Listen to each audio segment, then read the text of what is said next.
दोस्तों कोडैक का करीब 1968 में 80% मार्केट शेयर था पूरे दुनिया में। ये दुनिया की सबसे टॉप 10 वैल्यूएबल कंपनीज में से एक थी।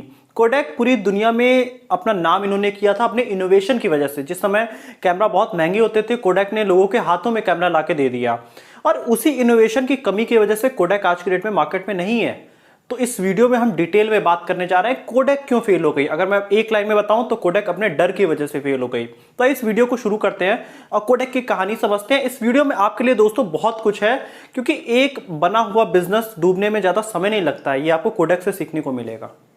दोस्तों कोडैक की शुरुआत जॉर्ज ईस्टमैन ने करी थी 1888 के साल में, और इन्होंने कैमरा इतना सस्ता एक बनाया था कोडैक, जो कि लोग इजीली अफोर्ड कर सकते थे। मतलब लोग नॉर्मल एक पर्सन खरीद सकता था कैमरा, और इस तरह से कोडैक पूरी दुनिया में रातों रात फेमस होती गई अपने कैमरे की वजह से। अगर हम यहाँ पे बात करें कि कोडैक 1990 के साल तक सबसे वैल्यूएबल कंपनीज हर साल रहती गई टॉप 5 कंपनीज में से। दोस्तों कोडैक का अगर हम पूरा बिजनेस मॉडल समझेंगे तो ये एकदम रेजर ब्लेड मॉडल की तरह काम करते थे कि मतलब आपने अगर रेजर खरीदा है तो आपको ब्लेड की जरूरत पड़ेगी शेविंग के लिए। वही काम कोडैक किया करती थी। कोडैक अपने कैमरे बहुत सस्ते मार्केट में बेचा करती थी।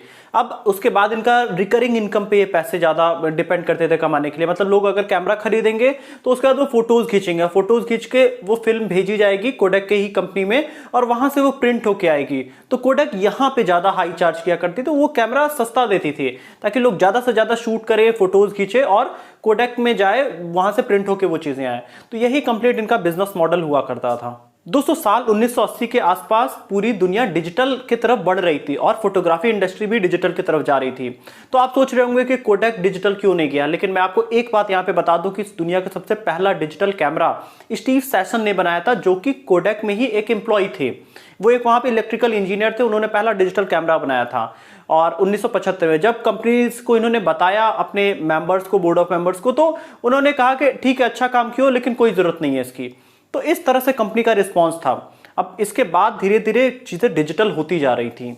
और दोस्तों ऐसा भी नहीं था कि कोडैक ने डिजिटल में कुछ नहीं काम किया। जब इनको पूरी तरह से कंपटीशन दिख रहा था तो इन्होंने कुछ अच्छे भी इन्होंने कंपनीज बाय किया। जैसे कि एक कंपनी इन्होंने ओफोटो नाम की बाय करी थी, जो आज आप सोशल मीडिया देखते हैं, इंस्टाग्राम, फेसबुक, यहाँ पे लोग फोटो शेयर करते हैं। कुछ ऐसा ही एक प्लेटफॉर्म था ओफोटो। अगर वहां पे आज इन्होंने काम किया तो ये दुनिया के सबसे लीडिंग प्लेयर्स में से एक होते दोस्तों कोडैक। लेकिन वो एक क्या था, फोटो शेयरिंग प्लेटफॉर्म था। मतलब आप वहां पे डिजिटल फोटो शेयर कर सकते हो। तो अब यहां पे इन्होंने क्या दिमाग लगाया कि लोग डिजिटल फोटो शेयर करते हैं तो उसको वो इनसे प्रिंट करा लें कोडैक से। अब इसे इनको बनाना चाहिए था कि लोग डिजिटल फोटो ज्यादा से ज्यादा शेयर करें। अगर ये डिजिटल इंडस्ट्री में पूरी तरह से एंटर हो गए होते तो ये उसको और ज्यादा प्रमोट करते। बट इन्होंने क्या प्रमोट किया कि उस पे आप जो भी फोटो शेयर कर सकते हैं वो आप इनसे प्रिंट करा लीजिए कोडैक से ही। ये प्रिंटिंग की तरफ ज्यादा ध्यान दे रहे थे, क्योंकि वही इनका मेन काम था। दोस्तों अगर एक हम डिटेल में बात करें तो फ्यूजी फिल्म जब आई मार्केट में 1980 में, इन्होंने अपना डिजिटल कैमरा लॉन्च किया।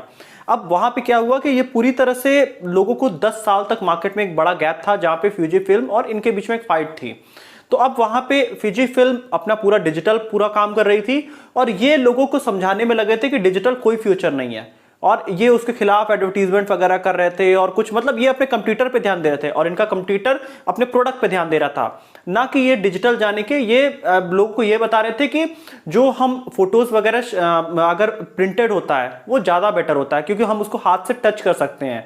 ये वही बात हो गई कि आज की डेट में अगर कोई किसी से मेरी बात होती है, मैं कहता हूं कि ग्रोसरी आने वाले 5 साल में कंप्लीटली ऑनलाइन होने वाली है, तो लोग कहते हैं कि नहीं, आज भी लोग फल और सब्जी छू के ही खरीदते हैं। बट आप जानते हैं फ्यूचर अलग होने वाला है। तो इसी तरह से कोडैक भी लोगों के साथ बात करती थी कि फ्यूचर में डिजिटल का कोई बहुत बड़ा फ्यूचर नहीं है, तो हम अपने ही मेथड पे चलते रहेंगे। दोस्तों इनकी जो डिजिटल टीम थी उन्होंने भी बहुत कुछ रियलाइज किया। एक उन्होंने रिसर्च किया कि हम इस तरह से हम डिजिटल जा सकते हैं।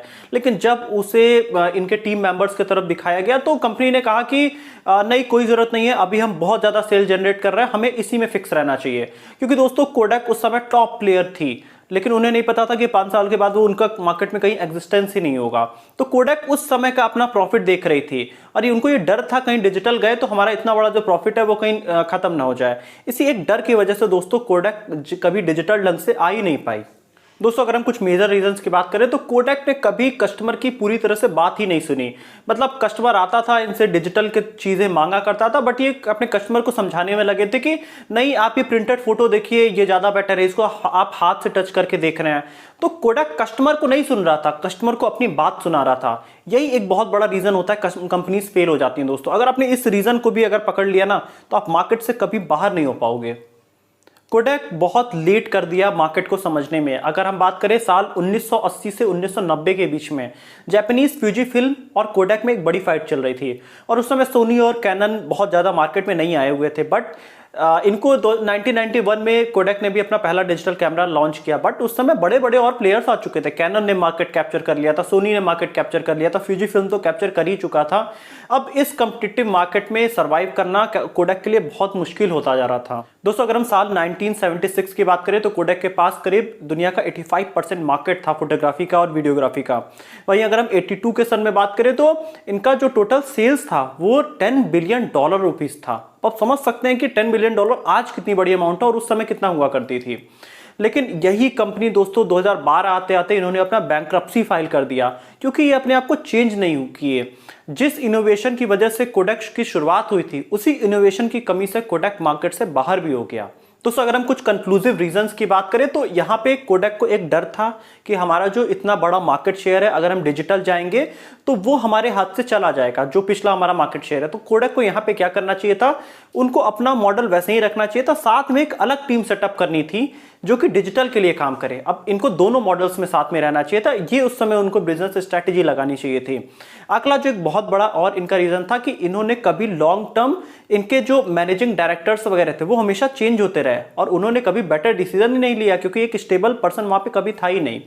तो ये सब दोस्तों कुछ रीजंस थे जिसकी वजह से कोडैक आज के डेट में मार्केट में बहुत कम लेवल पे एग्जिस्ट करता है। इनका मतलब मार्केट वैल्यू भी $100 मिलियन से नीचे हो गया था। दोस्तों कोडैक के शेयर की प्राइस कभी $100 से ऊपर हुआ करती थी 1973 में, और 2012 में इनका जो शेयर का वैल्यू था वो $1 से भी नीचे गिर गया।